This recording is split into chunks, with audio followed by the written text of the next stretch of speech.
السلام عليكم ورحمة الله وبركاته. هذا الأخ الذي جاء من فرنسا ماشيا قاصدا بيت الله، اسمه إسحاق من نور، إسباني من أصل جزائري. حياك الله يا إسحاق. رأيت لك مقطع قبل أيام وأنت قبل الرياض، ها؟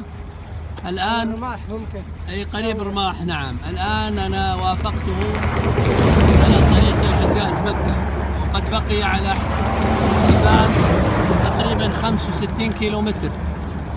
بقي على حلبان 65 كيلومتر، ويكلمني ورفض أن يتوقف حتى يلحق على صلاة الجمعة في حلبان. الآن كم كيلو قطعت يا إسحاق؟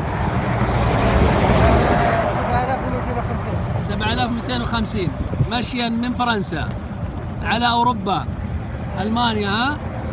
ايه 17 دولة من أوروبا. 17 دولة، إلى تركيا، إلى إيران، ثم إلى العراق، جنوب العراق ثم إلى السعودية، ها؟ الآن لك كم يوم تمشي، كم شهر؟ كم؟ 6 أشهر. كم تقدر بقي على مكة من المدة، يعني حسب ممشاك؟ إن شاء الله 20 يوم. 20 يوم إن شاء الله. تعتمر وترجع ولا تعتمر وتنتظر الحج؟ لا نعتمر ونروح خلاص. وترجع أيضا مشيا أو بالسيارة أو الطائرة؟ لا نلحق مكة خلاص المشي. ترجع ركوبا. الله يتقبل منا ومنك يا أخي الكريم. الله يكتب خطاك وامشاك ويجعل عتقا لك من النار. لا تتضايق من البرد وتعب لا والله حرارة، بعد يفعل رياضة تكون حرارة. طيب ما واجهك برد شديد وأمطار هنا في الطريق؟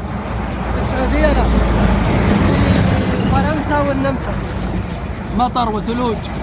ومطر. وجلست انتظرت ولا تمشي أيضا؟ لا مشي. تمشي برغم الثلوج والأمطار؟ ما في مشكلة. والأكل والطعام معك في هذه العربة؟ عندي خيمتي كل شيء. خيمة وثياب. متى تبيت؟ يعني تمشي من متى إلى متى في اليوم؟ كم ساعة في اليوم تمشي؟ من الفجر للمغرب ثم تبيت؟ نوقف. تبيت في أي مكان؟ في البر حتى ولا لا في الاستراحة؟ في السعودية نعزم كثير، عزموني في منازل. في المنازل يعزمونك، سمعوا بك يعني. والخارج